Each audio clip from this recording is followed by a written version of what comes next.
Bonjour à tous, nous sommes très heureux de vous retrouver sur le plateau de Sagesse bouddhiste pour la suite de nos émissions consacrées à MaîtreKezan, le deuxième patriarche du Zen Soto.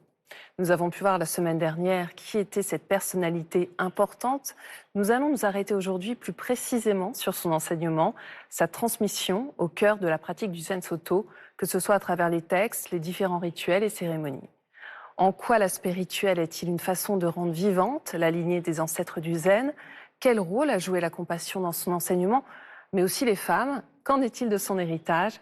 Je vous propose de retrouver sans plus attendre notre invitée, Jiko Simon-Wolf.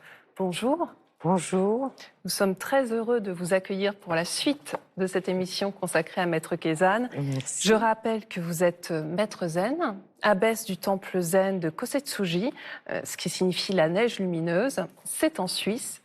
Vous êtes disciple de maître Tezen Deshimaru. Vous avez reçu la transmission au Japon de maître Okamoto et vous revenez du Japon justement où vous étiez dans le temple de Kezan. Oui. Pour commencer cette émission, Simone Wolf, est-ce que vous pouvez nous rappeler qui est Maître Kezan? Alors, Maître Kezan est considéré comme un des grands fondateurs du Zen Soto, avec Maître Dogen. Maître Dogen est caractérisé, on dit de lui qu'il est le père, et puis de Kezan, on dira qu'il est la mère. Alors, le temple de Maître Dogen se caractérise par une vie très monastique. Et puis Kezan est connu par l'ouverture qu'il a créée dans un souci de répandre cet enseignement pour le bien de tous les êtres au plus grand nombre. Alors, il introduisit des rituels pour aider les gens. Alors, quels sont-ils, ces rituels? Par exemple, un rituel Shingon qu'on appelle le Kito. Toujours en s'appuyant sur Bouddha, ou la nature de Bouddha, les moines tournent leur esprit en direction d'une personne malade, pour aider la personne malade. Vous voyez? Ça, c'était un rituel qui se pratiquait. Beaucoup dans l'école Shingon. Alors, il faut dire qu'il avait un enseignement assez particulier. Comment est-ce qu'on peut caractériser son enseignement? Il avait un souci d'ouvrir à tous. Donc, bien sûr aux laïcs, aux femmes également, à tous les êtres. Alors ça, c'est une des grandes caractéristiques. Il accueillait vraiment tout le monde dans son temple. Mais dans ce temple, il y avait aussi des disciples, moines, puisque les moines seuls étaient habilités à faire les cérémonies, pas les laïcs. C'est un travail de moine, si vous voulez, si je peux me permettre l'expression. C'est une pratique de moine, de dédier une cérémonie, de faire un kito. Et puis les laïcs, peut-être que c'était suffisant pour eux de manifester leur dévotion au bouddhisme. Je suis en accord avec l'enseignement du Bouddha, mais je ne l'active pas forcément par une pratique, par un, si je peux me permettre l'expression aussi, par un travail. C'est un travail. Il faut être très déterminé pour faire le travail de s'abandonner totalement à ce qu'on appelle l'ordre cosmique, sa nature de Bouddha, sa nature. Toujours la compassion est au cœur de toute la pratique. Sagesse et compassion sont au cœur de l'enseignement du Bouddha. Alors, vous voyez, c'est très délicat de dire que ce qui caractérise Maître Kezan, c'est la compassion. On pourrait penser que Dogen, c'est cette sévérité sans compassion. Pas du tout.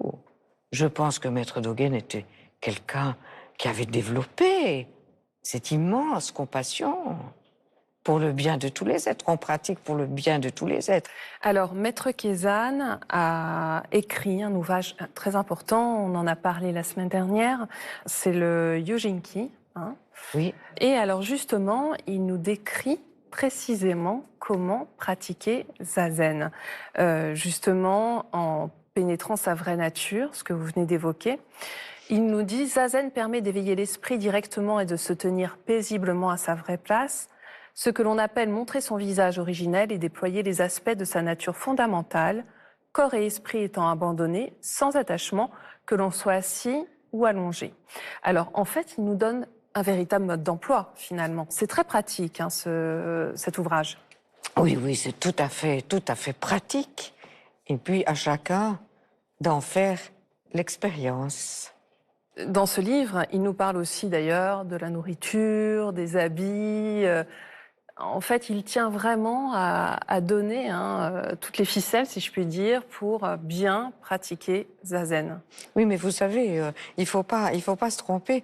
C'est pas des conseils de diététique. Il nous dit plutôt attention. Pour pratiquer Zazen, c'est mieux de pas exagérer avec la nourriture. Attention, trouvez votre équilibre. Votre quantité n'est pas ma quantité. Kézanne a toujours encouragé ce qu'on appelle la voie du milieu. Mais la voie du milieu, il le dit pas très bien, c'est pas un point fixe. C'est à recréer sans cesse. C'est chacun qui doit recréer sans cesse cette voie du milieu en pratiquant, en faisant l'expérience directe de cette vraie nature. Alors, dans cet ouvrage, toujours le même, que nous dit-il sur la vie et la mort? Alors, il a une très belle citation qui parle des vagues et de l'océan. Est-ce que vous voulez que je la lise? Ah, mais lisez-la. Je l'écouterai volontiers. L'esprit est comme l'océan et le corps comme les vagues. Comme il n'y a pas de vagues sans eau ni d'eau sans vagues, l'eau et les vagues ne sont pas séparées. Le mouvement et l'immobilité ne sont pas différents. C'est donc la personne vraie qui va et vient, qui vit et meurt. Ce ne sont que les 4 éléments et les 5 skandhas qui forment le corps impérissable. Voilà. Alors là, c'est un enseignement sur tout ce qui apparaît disparaît. Donc l'impermanence. Donc l'impermanence. Et tout, notre corps également, change tout le temps. Les cellules changent tout le temps, ce qu'on appelle les skandhas, les yeux, les oreilles, le nez, vous voyez, tout ça, ça change.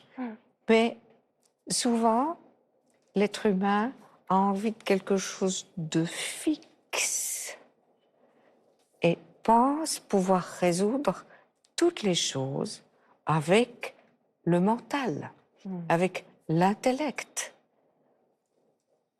Et très rarement, il arrive à réaliser d'une part que la nature a ses lois, que le cosmos a ses lois, les lois naturelles. Et puis, encore plus rares peut-être sont les gens qui décident d'étudier véritablement, d'ancrer véritablement, de s'en remettre à cet ordre cosmique. Qu'il n'y ait plus de séparation entre l'homme et ce pouvoir cosmique, ce qu'on appelle nous Bouddha. Mais Bouddha, c'est pas quelque chose d'extérieur à nous. C'est véritablement cette vraie nature avec laquelle le Zazen permet d'entrer en contact directement.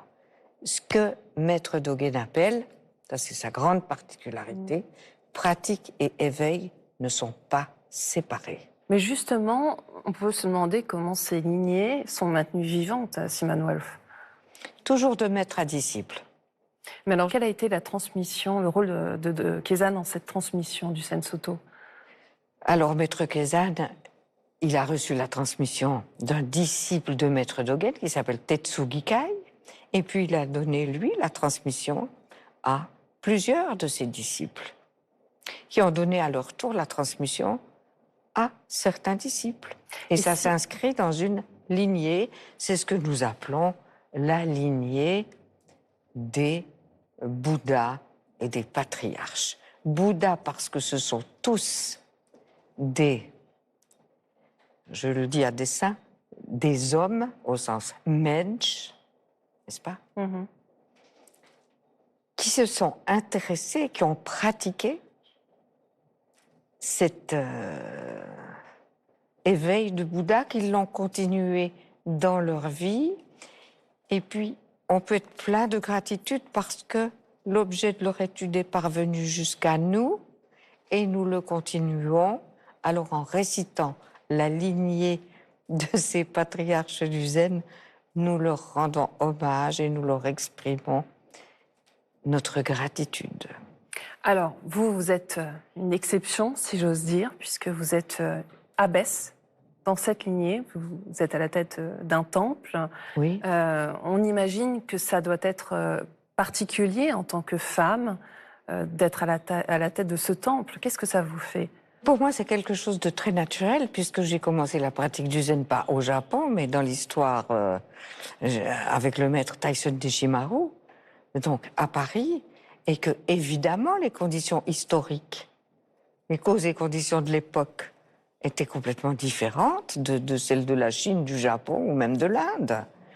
Donc, dans le dojo de Paris, il n'y avait pas de séparation entre les hommes et les femmes. Tout le monde pratiquait zazen. Et puis, en tant que femme de ma génération, j'ai rencontré l'histoire de cette génération, avec les rapports hommes-femmes que chacun rencontre et doit traverser. Alors ma particularité, c'est que j'ai continué peut-être. J'ai toujours eu envie de continuer, envie d'être dans ce mouvement neuf et de ne pas m'arrêter à mes sentiments personnels, mes révoltes, mes colères, mes chagrins. Vous voyez? Mais comment creuser tout le temps, sans jamais s'arrêter? Cette voie du Bouddha. Et alors, pour conclure ces deux émissions, qu'est-ce qu'on peut dire de l'héritage de Kezan aujourd'hui?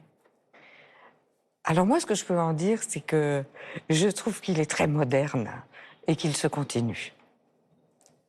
Et bientôt, il y aura au Temple Zen la Gendronnière les préliminaires du 700e anniversaire de sa mort. Et puis, il y aura des grandes cérémonies au Japon et un peu partout. Et il a laissé cette trace, sans trace, mais très profonde, et cette envie d'ouverture et de vraiment pour le bien de l'humanité. Pas seulement pour soi, une pratique pas égoïste, mais pleine de compassion. Et donc, une compassion qui doit devenir toujours plus large et facile pour le bien de tous les êtres. Pour moi, c'est vraiment le Mahayana. Merci infiniment, Jiko Simon-Wolf. Merci beaucoup. Merci à vous. Et si vous souhaitez en savoir plus, voici quelques ouvrages que nous vous suggérons. Essai sur le bouddhisme zen de Tetaro Suzuki aux éditions Albin Michel. L'auteur a consacré sa vie à l'étude du zen. Universitaire de renommée internationale, il a entretenu un dialogue fécond avec les plus grands philosophes et a largement contribué à la diffusion de la pensée zen dans le monde occidental du XXe siècle. Dogen et la poésie de Yoko Horimo aux éditions Le Prunier Sully. Cet ouvrage de référence présente une traduction complète et commentée de l'ensemble de ses poèmes, ainsi qu'une introduction sur les liens entre le zen et la poésie. Et enfin, Haïku entre ciel et terre de Issa avec des illustrations de Manda chez Synchronique Éditions. Poète prolifique de la période Edo à la fin du XIXe siècle, Issa Kobayashi est l'un des 4 grands maîtres de haïku au Japon. C'est la fin de cette émission. Vous pouvez la revoir pendant un mois sur France.tv. Nous vous souhaitons une très, très belle semaine.